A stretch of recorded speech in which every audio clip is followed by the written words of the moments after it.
This is Mr. Anderson and Mr. Musil here to review the student handbook for grades 11 and 12. We're going to highlight a few of the key areas, so please pay attention and ask us if you have any questions.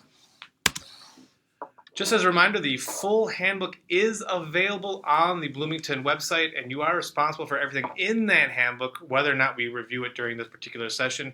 So please find some time to skim through that handbook just so you know what is the rules and procedures of Jefferson High School. This is the administrative team. Most of them have been here for a couple of years. I'm the new person. I'm the new principal here at Jefferson High School. Mr. Hall is your assistant principal with last names of I through M. Ms. Jarvis is your assistant principal. She works with students with last names N through Z. And then Mr. Musil is the dean of students and does a lot of things around here, but also works with students A through H. And then Mr. Nyberg is the activities director. So, being the upperclassmen, we have high expectations for you. You've already done pretty well so far with the welcome rally and just being in the building. But as the upperclassmen, people look to you for your positive leadership and being just a general role model. So please know that, and please lead by example, positive example, like we know you can. So we have to go over a couple of things. One of the things that we have to go over is make sure you remember parts of the cheating policy. If you are ever unclear, I'm not going to read all the bullets to you, but if you're ever unclear on what constitutes cheating, your teacher is the point person to go to. So make sure you are clear with what cheating is on every assignment for each class from your teacher. Don't check with other people, check with the teacher so you know exactly what the expectations are, whether it's summative or formative work. Just a reminder, anyone who, taking the picture of the test and sharing it, whether it's on social media or via text, if you're anywhere, you're a part of that chain of electronic distribution, you're going to get nailed on this. So just be very careful, do your own work, but always ask a teacher. And if you all know, you're old enough, you've seen this before, you know what cheating is and you know what your own work is. So be smart. Be smart. So if you receive something, be sure to let somebody know if you think it might be cheating. So just let people know.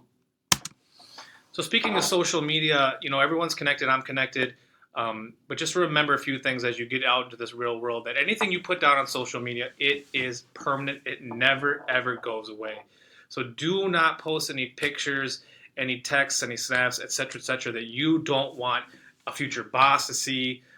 Your parents see. There's a good rule that says if you wouldn't want your grandma to see it, you shouldn't put it on there. So be very smart with social media. Use it for positivity. The other thing is to remember that, social media can be used to cause drama in the school, and anything that creates a disturbance in the school, we can and will deal with. Whether or not you sent that tweet or sent that text, 8 p.m. the night before, if it creates a disturbance in the school, we are compelled to act. So please be smart and be positive on social media. Remember, anything on social media is forever.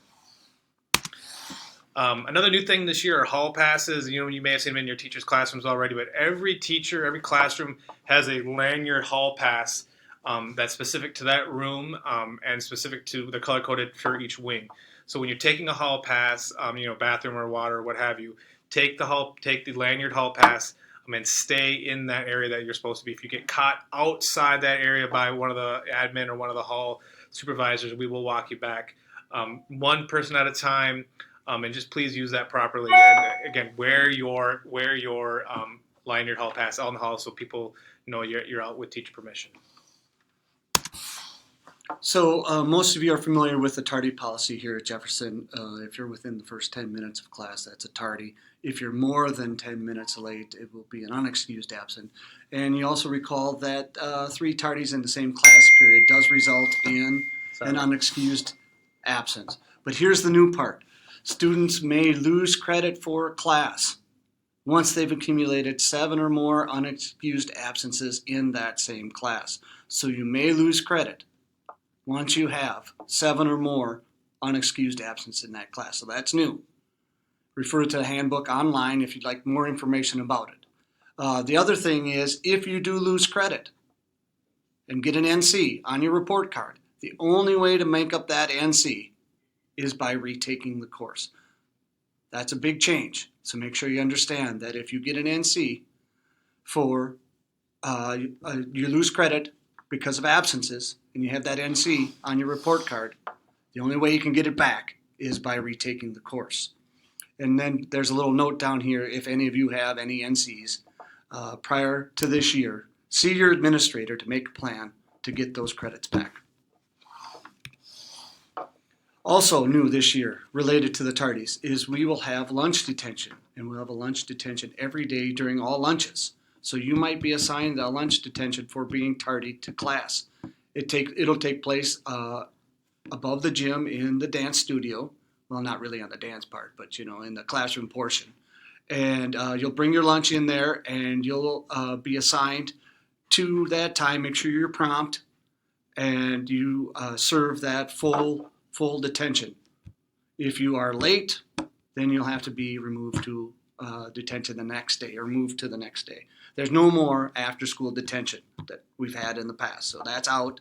Lunch detention is in, and only for tardies and otherwise assigned. One thing we forgot to mention on the other slide is that we are going to be doing tardy sweeps occasionally.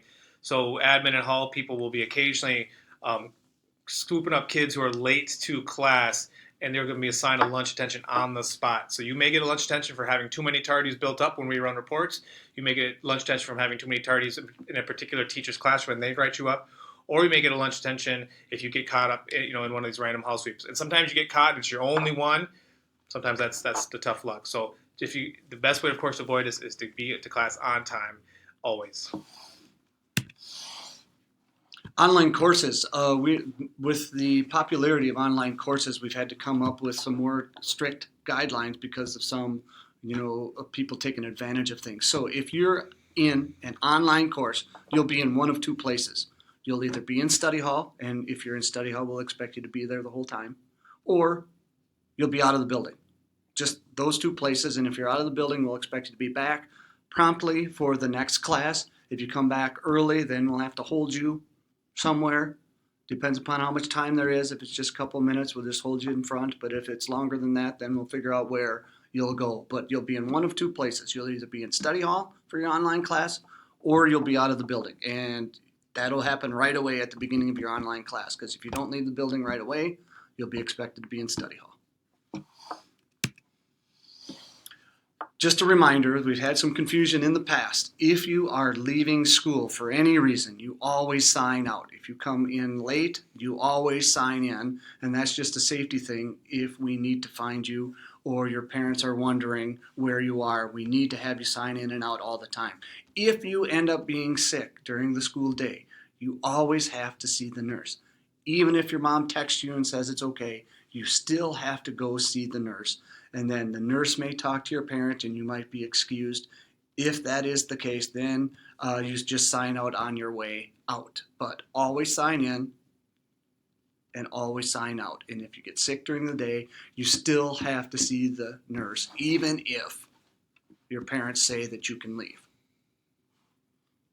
If you leave for any other reason, make sure your parent calls ahead of time to excuse that absence. Okay, and there that you see the number on screen. We have magnets for you. You can put it on the refrigerator at home, but always call in to get your absences verified.